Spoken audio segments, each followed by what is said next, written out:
Hello and welcome to the first ever annual PlainTalkJon Deck Awards. It's been 1 year since I started streaming Gwent. A lot has happened, so I thought I would just start taking little snippets of it all and put it together into one beautiful award show. The awards themselves are made up, there's no list. I just picked awards that I thought would be meaningful for you. And so, let's dive right in. And with the very first award, one that is very encompassing of what we do here on the channel. The first award we're going to present is what is the most cursed meme deck that has been brought to this channel. The singularly most cursed meme deck. Now there's a difference between a normal meme deck and a cursed one. A normal meme deck is something funny. You'll win the game if you pull it off, usually like a 5 to 6 card combo. You need some stars to align in the right places. But a cursed meme is something different. The probability of winning in this style is very low, maybe even at times 1% or less. If you win that way though, you are a god among memers. It is a terrible idea that's coming to fruition.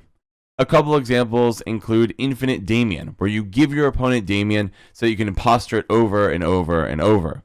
Another example is Double Rat Clog, when you try to clog your opponent's board in both round 1 and round 3. These are cursed. They are awful. However, if you pull them off, you are god among memers. But there's one meme deck, one cursed meme idea that even I was afraid to try. I blew it off patch after patch. One of these days, though, I decided to take a shot at the cursed meme I feared the most. Let me present to you the winner of the most cursed meme deck of all time in many ways. Donate Kelly. This was successfully played on patch 9.1. I got 2 wins with it, and I've never touched it since then. Let me explain to you how this works. If you look at it, very normal list. I'm going to play this in the worst possible of ways. What you do is use Fisher King to put Kelly on top of your deck.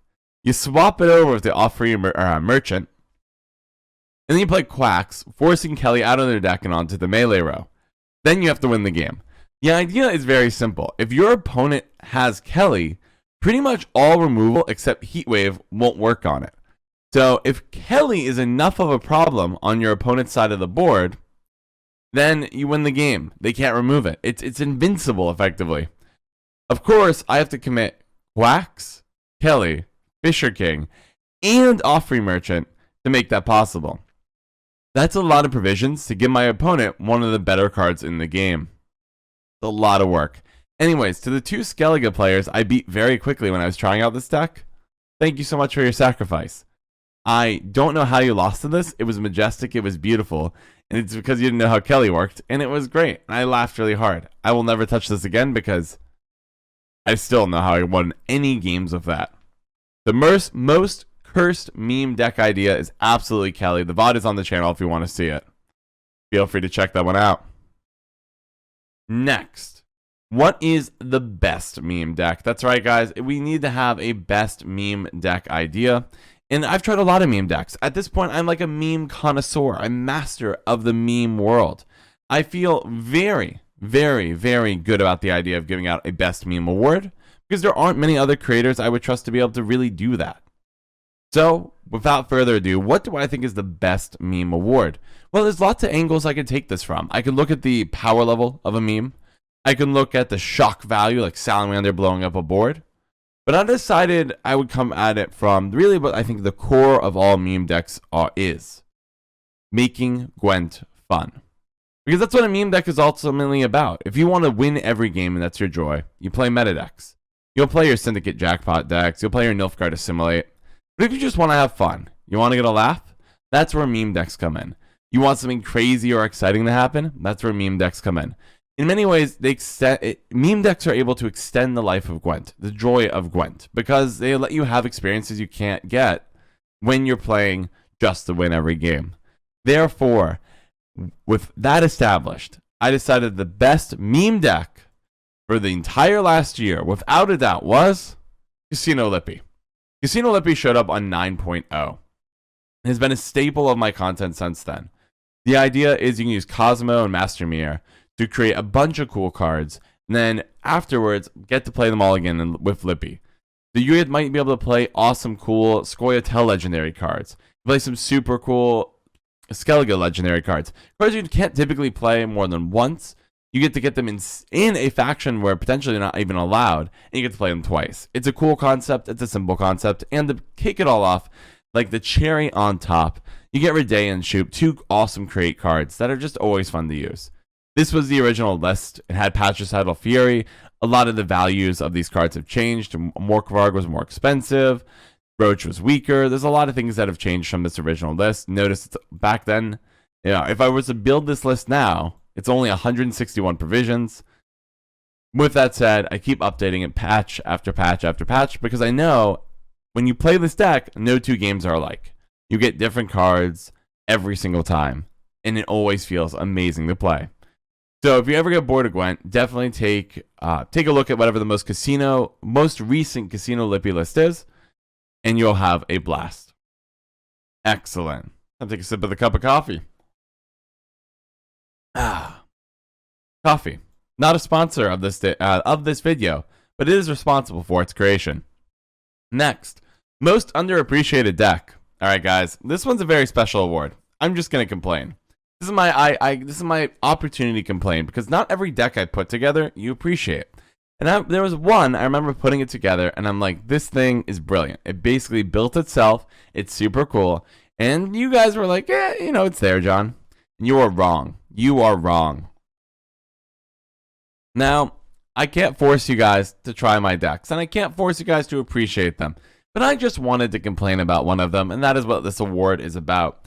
So, without further ado, the most underappreciated deck I made award goes to Double Sunset Triple Shoop. This deck basically built itself, and it's probably been power crept to all end, but it was brilliant. So, Alyssa had been released. It was like awesome. So Nilfgaard can put back the same special card twice because it can assign Alyssa. Let's do it with Sunset. Well, if we're gonna do it with Sunset, we need to still our not Sunset, but with Shoop. That's awesome because we're gonna play a lot of Shoop. What are cards good with Shoop? Well, Sunset Wanderers is key because you on a Shoop deck, many times you want to kind of pull everything apart, have a ton of 4s at the bottom that you keep mulliganing, and then some bombs that actually carry the round. Well, Sunset Wanderer is pretty awesome. Let's put Sunset Wanderer in. That way we always have this bomb card that can get me through a tough round. Hey, if we're going to run Sunset Wanderer, why don't we run Land of 1,000 Fables? That way I can not only find the Shoop, but with the Orneromancy is another way to find the Shoop, turn it into a Sunset Wanderer. So now I can have 2 Sunset Wanderers in the hand so they stop moving. As long as I time it correctly and they get next to each other, one will keep moving in front of the other one so they get stuck. So they can stay in my hand forever until I'm finally forced. And when I have very few cards left, forced to finally play them. This means I can have Sunset Wanderers give me, because I have 2 copies, like 20 plus points during a game. It's super fun. It is a blast, and nobody saw the brilliance. Nobody saw the brilliance.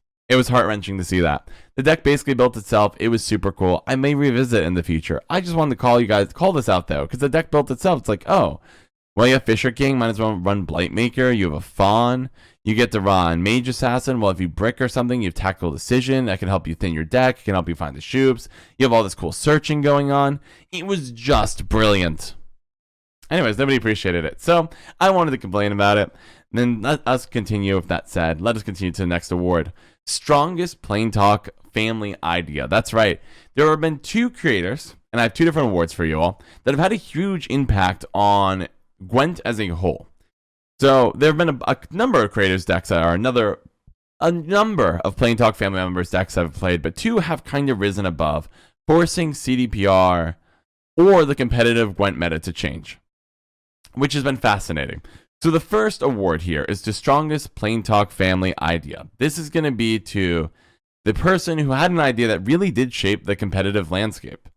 And that 100% goes to Suga12021's Doodoo Count Caldwell Kelly deck. This deck, without Doodoo, would eventually go on to Gwent Masters for the patch. It turns out Suga's idea was on the same time Gwent Masters, same patch. This would be patch 9.5.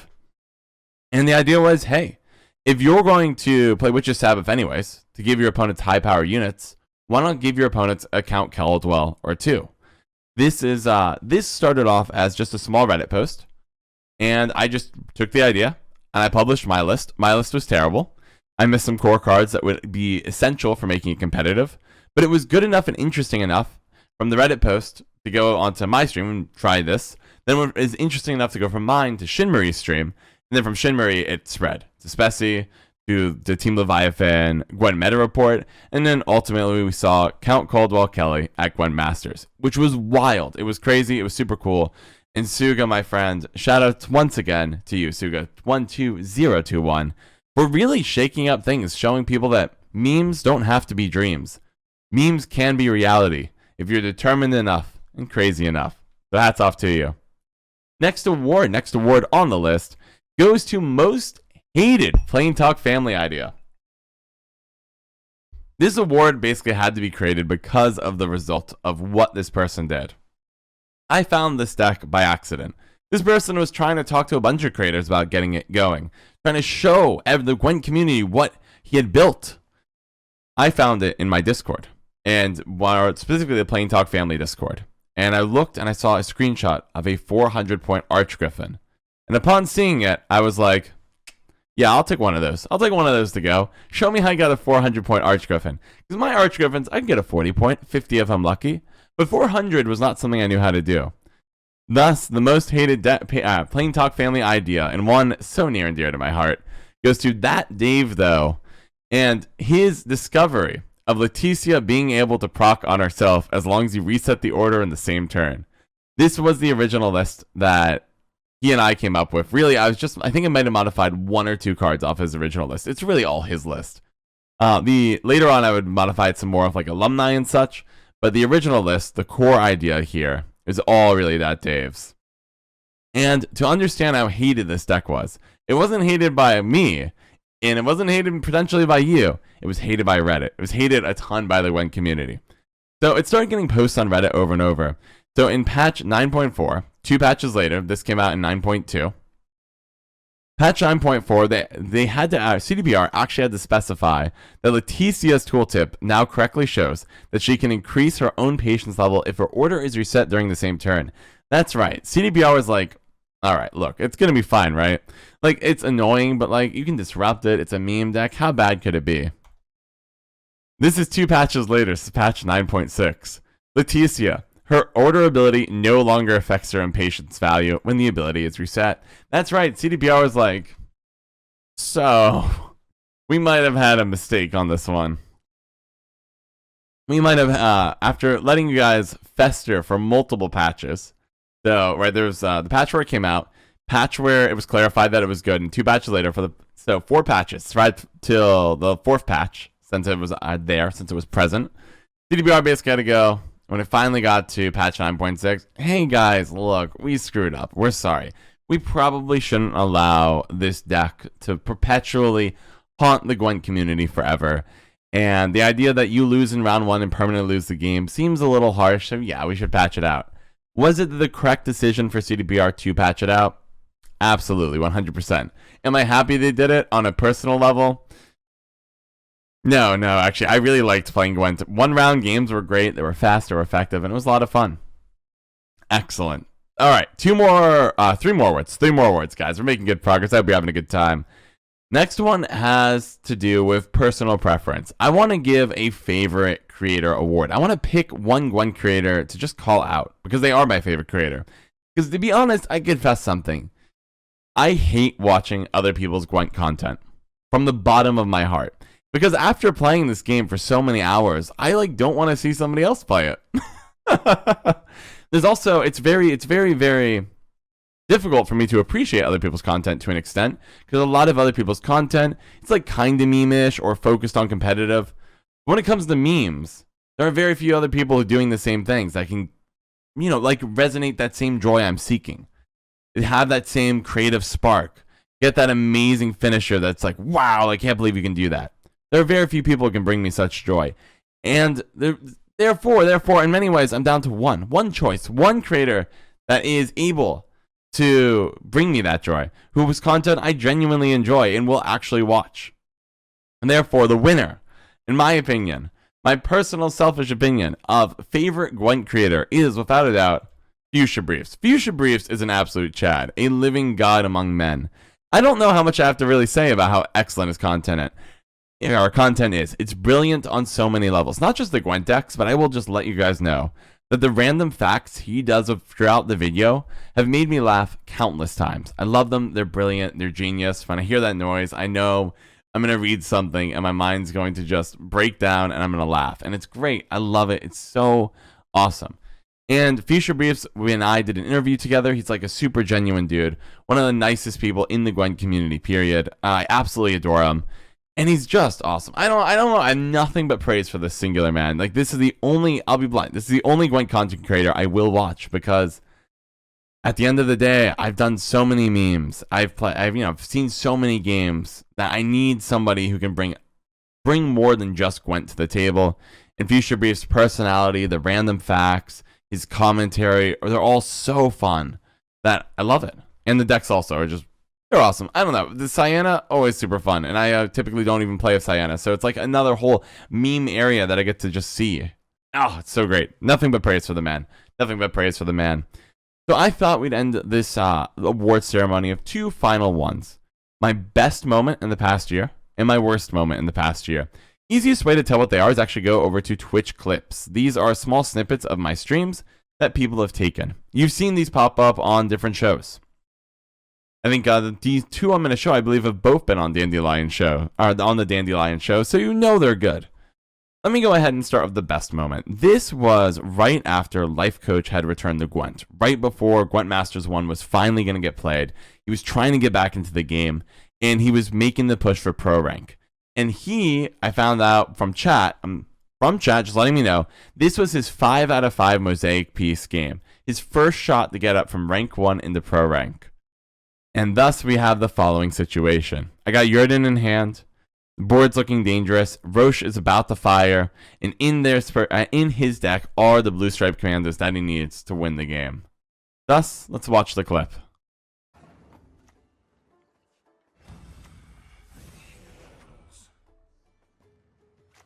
Yes! Yes! Yes! Yep. That's the stuff! Was I the better player? Stuff! Nope. That's the stuff! That's what I'm talking about! Do I do it? Do I hold? Do I have enough? It's camp not AA?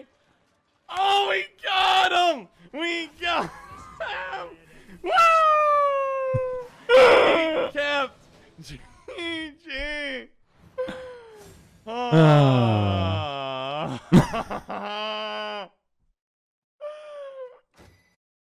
And that kept him from Pro Rank. It was great. It was grand. He was absolutely 100% the better player piloting the better deck that day. But sometimes 25% chance is enough.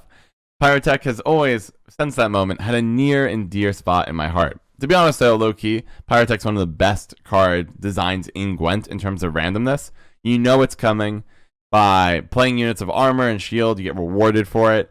By having low point units, you get rewarded. You can minimize the impact. Likewise, Pyrotech, your opponent has the opposite goal. Remove the little stuff, so Pyrotech is guaranteed a big hit. Anyways, card design aside, great moment. It was fun, and it was grand. I was really lucky there. Did I deserve it? Absolutely. 25% chance again. Sometimes is enough. But I wanted to make sure I left this one on the final award on my worst moment, guys. I wanted to let it there. Sometimes you guys in chat, both in chat on Twitch and also in the YouTube comments, you guys don't get it. So I'm going to be really blunt here. You might say, John, why do you always trash talk? Why do you always, not in game, I don't taunt ever, but like, why do you always like hype yourself up and all of that? And the answer is, it makes the game way more fun. Because it puts emotional stakes out there. Calm, cool, and collected means, in many ways, indifferent. You celebrate your wins and losses, but it's just kind of like, oh yeah, we're just, grinding out our MMR. But putting your pride on the line so that you can either relish in the victory even more or take pain inside your soul, makes life way more fun. And not just in games, but in general. Putting yourself out there is a great way to get ahead in the world and should not be underestimated. For all the people who are like, John, why do you always seem to be so trash talking and stuff? I mean no harm with it. I literally only want to make sure that I'm more vulnerable to a loss and more exposed to a win. That way, I get more of an emotional kick out of the whole ride and get to live life a little bit more. Passiveness and, boredom and like, oh, I might win or lose. It'd be nice. That's boring. What's better is I'm the best player in the world. And then when you lose, you're like, crap, that was terrible. And then you laugh and you move on. Far more fun. Far more fun. Thus, though, might as well end this on the humbling moment, which is a moment where I got burned really bad. Let us continue. And with the final clip of the show. Yeah, I was thinking of putting on melee and leadering it next turn. If they play Regis, though, we lose the game. But nobody runs Regis. If Ludok, if you are correct and they run Regis, I will forfeit, and I will even put the... Oh my freaking god!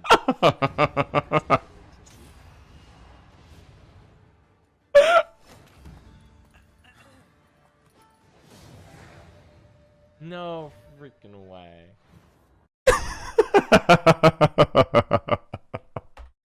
God, it's fun being humbled. So that is the final award. My worst moment, getting absolutely stomach punched there by a Regis. And you know what? That's what Regis does.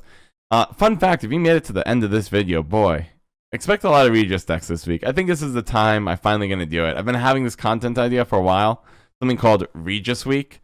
And I think this is going to be the week where we eventually kick it off. Probably going to be starting in 2 days from now, maybe tomorrow. We'll see. The Regis Week is coming. Prepare yourselves.